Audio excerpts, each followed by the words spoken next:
to Stars and Stones painting show. I'm Astronomuse, and we are working on this lovely painting, gorgeous, beautiful characters from the Dendera Zodiac, and I'm really enjoying living with this painting. It is in my living area. I do have a studio, but I've drugged this in here. I'm living with it right now. It's really gorgeous to think about it every day for me.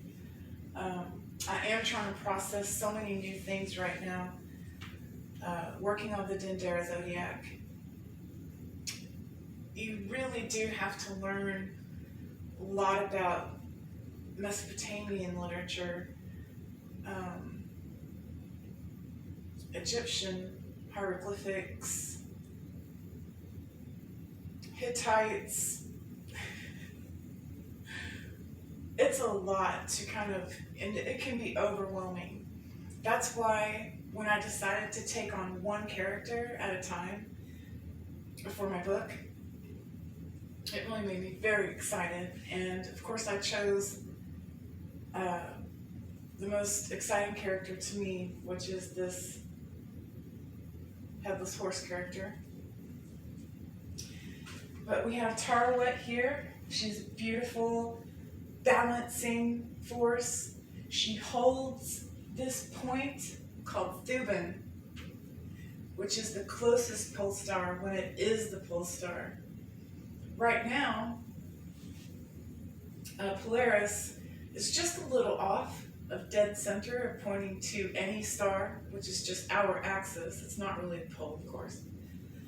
And thus, in a time-lapse photography, it makes a tiny circle. Well, Thuban would be the tiniest little circle at all, and perhaps imperceptible. I don't know.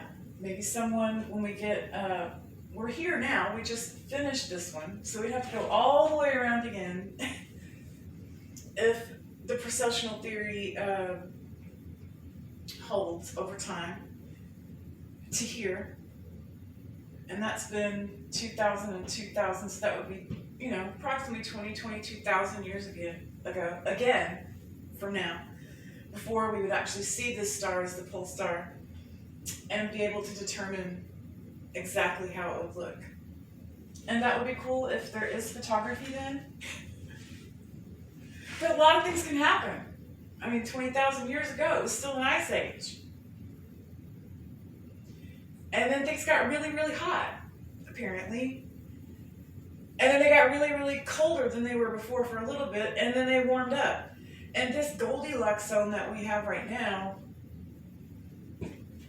allowed this kind of thing to happen if it hadn't already happened before and just been washed into the sea.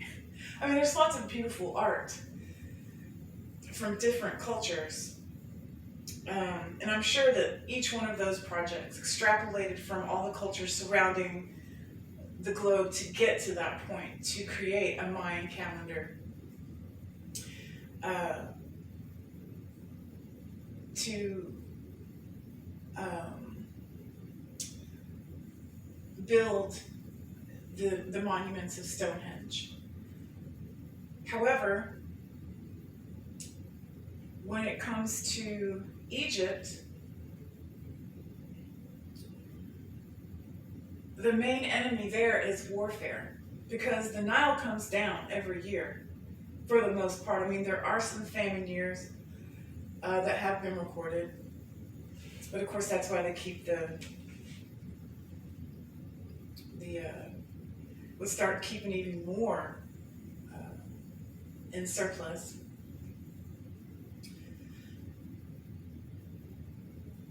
But going to this level where you have blended the astronomical information of definitely at least two cultures.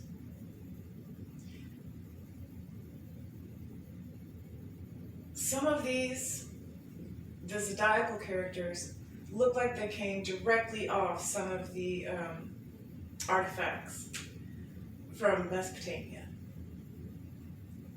Sagittarius Not so much Gemini, because it is a very Egyptianized couple walking this way. I think the crab has stayed the same. It used to be, that was definitely a Tigris Euphratean animal.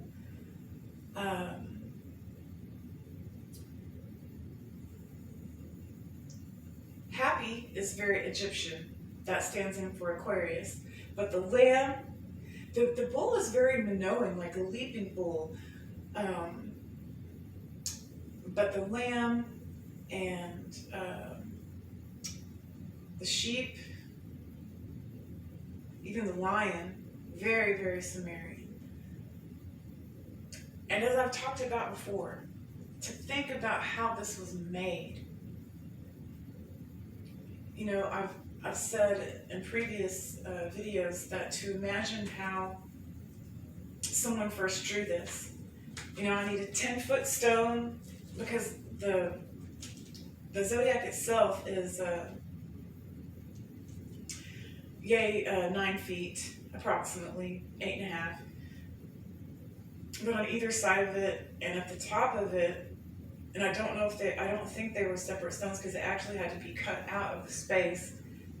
It was at least maybe 2 feet bigger, so it would have been a 14-foot stone by a 12 or 14-foot stone.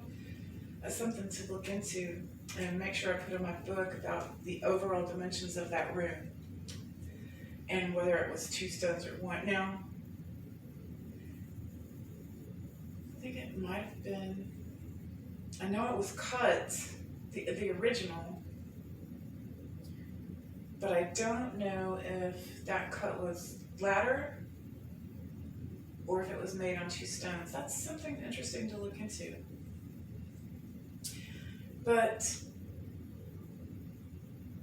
I imagine that they must have had some kind of a preliminary drawing, or at least drawn it out on the stone in chalk. And the person that created this,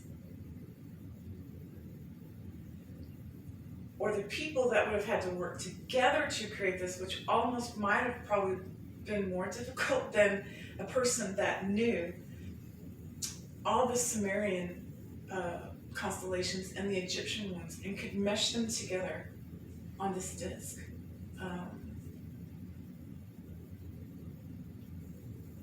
It's pretty phenomenal. It was phenomenal when it was found. It's still phenomenal to people who find it today, such as myself. But back to this, we have Tarwat. Again, she keeps the balance, but balance can't last forever. And at some point, that balance that is so close is going to actually swing out as far as it can go.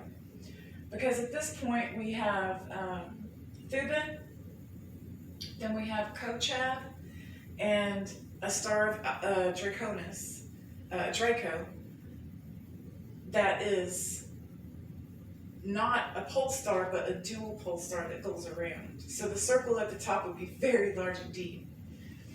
But there would be one on either side. And then we go to our present day pole star, which is Polaris. And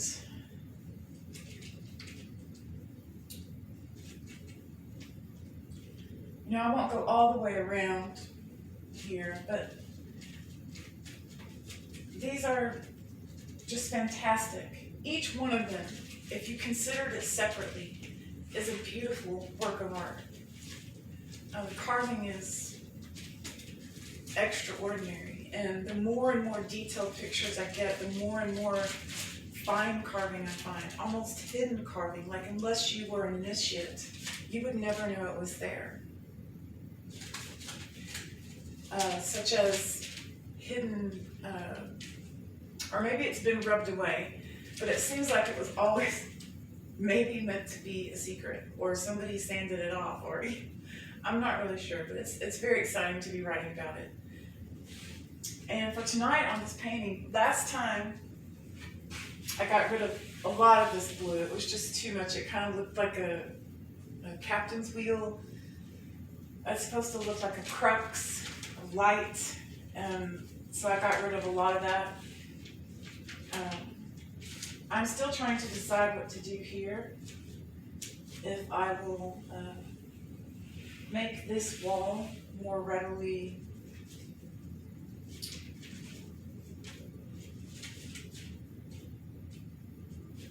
noticeable here, if it'll add anything or take away.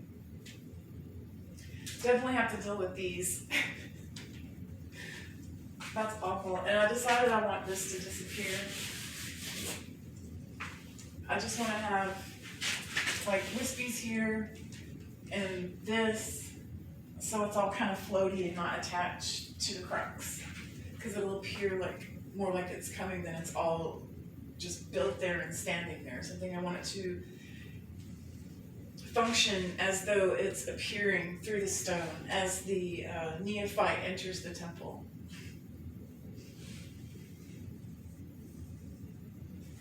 So I guess that would be a very good thing to do right now, is to try to go ahead and make some of this disappear. And luckily, from many years of painting large areas like this, I've kept small samples of all this paint. Tip number 1 on big works: mix. I don't want to tell you to waste your paint, but pour out what you think is going to be that, and pour at least a quarter more, if not another quarter. Because you're always about a quarter low, at least, and you have to remix it, and then it's never the same. All right.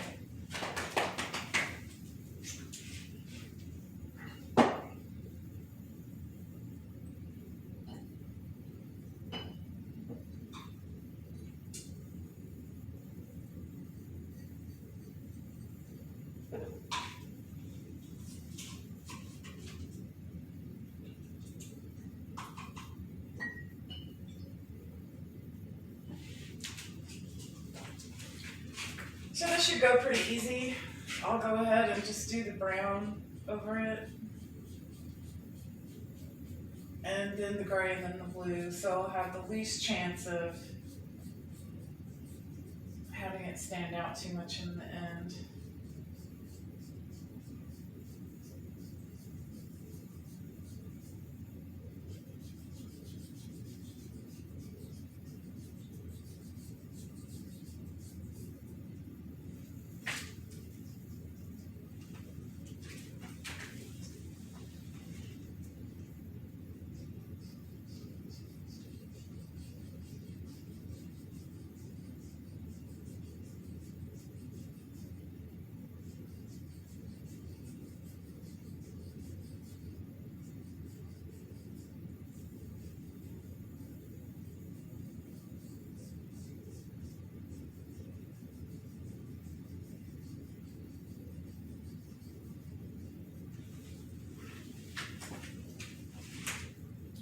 I think I will go ahead and lose this until I decide I want it there, because I can always put it back. But I'm not sure, especially if I'm going to have the Greek constellations emanating from the Egyptian constellations going into this panel. I don't need anything else in the panel. I haven't decided exactly what I'm going to do yet, though. So what I'm doing here is just masking these lines so they'll completely disappear.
I think I'll leave it inside the window for now.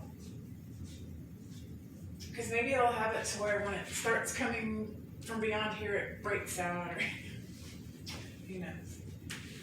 But those lines are already disappearing. Now let's get rid of these. I don't know what I was thinking. That's awful. I think I was just thinking of a little thing right here, but it would just make it, I don't know, there might be something right there, but I thought, why does it have to be on top? I'll put it up here and it just doesn't work. So let's get rid of that too.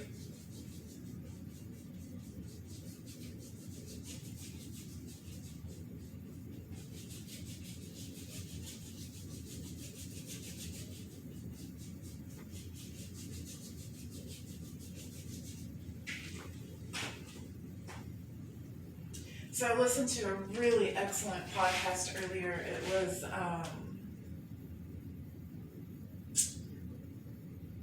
Dr. Jackson Crawford. He is a scholar in Old Norse, and he was talking to another person who just made a find of, I think they said it was the oldest runic stone in Sweden, or maybe just Hunestad. Sorry if I'm messing up the city. Hunestad.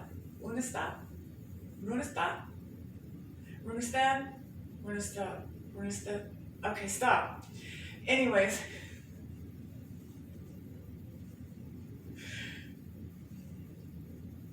It was very interesting. I watched the whole thing, and it was a great podcast. It was about the discovery of the stone that had gone missing because it had been recorded twice in history. I think in, I want to say 1600, and then again 100 years later, and then, or maybe it was 100 years later, there was no, they were all gone. A landowner had decided that he wanted to make the land arable, I guess.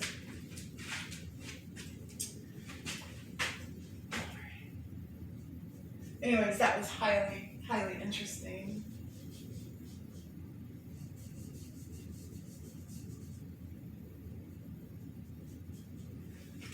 I like listening to a little music. Let me see what I've got put up over here. Let me check my time. Cool, I got plenty of time.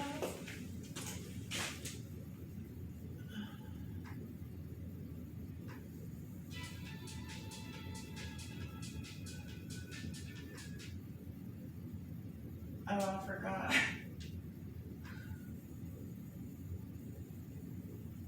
I would have to turn on my hotspot because my internet's out right now.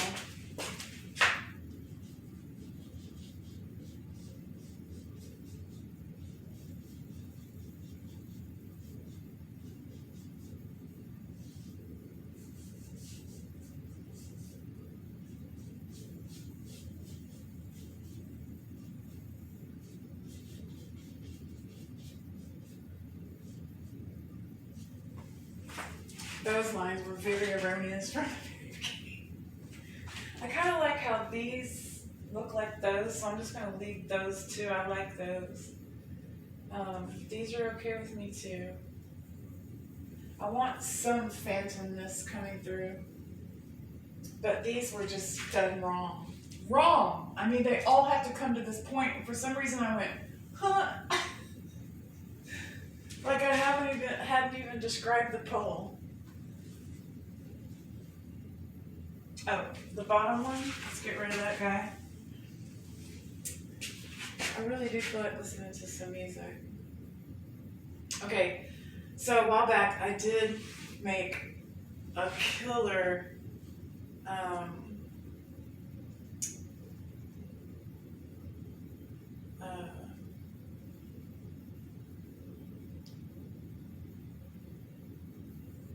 playlist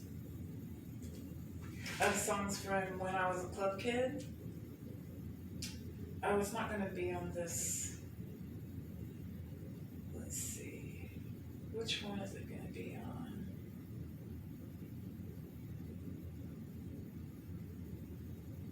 Well, can't really use that right now. I could look it up.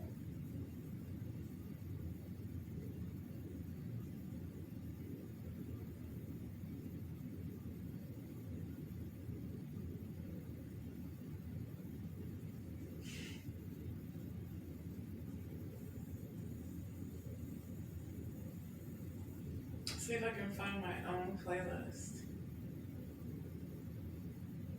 Probably not. It's not very fancy. Okay, let's just do this.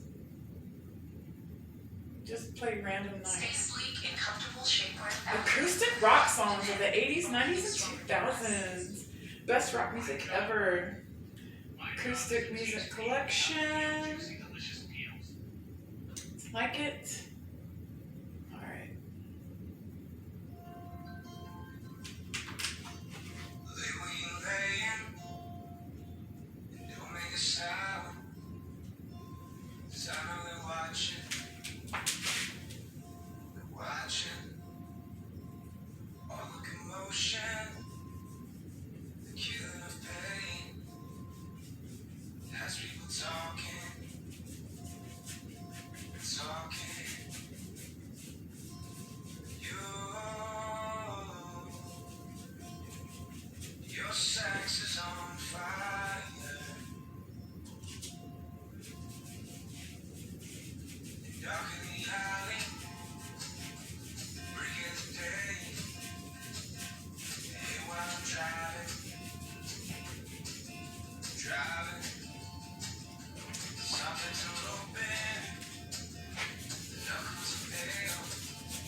I think I just want something more danceable. I mean, it sounded great, but just maybe just not right for right now. Let's move ahead.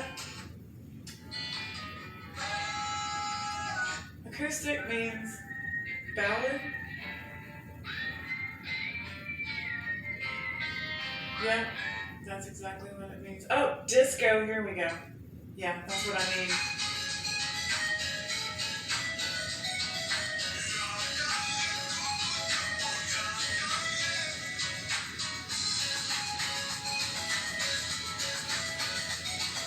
Alright, subscribe.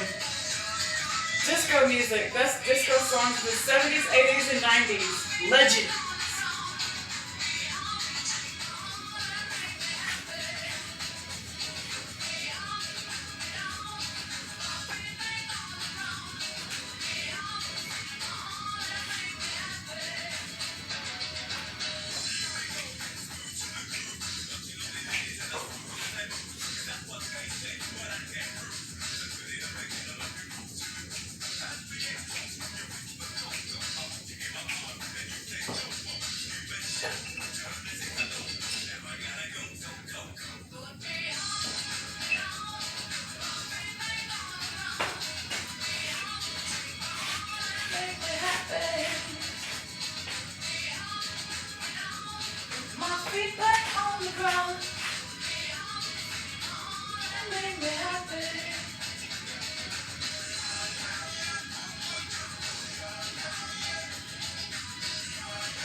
What's next?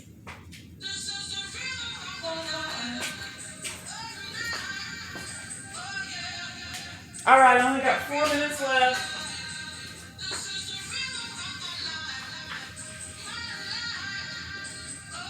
I like that one, I just heard it too much. I can't go through the whole thing.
think that's a good up for now. Good night.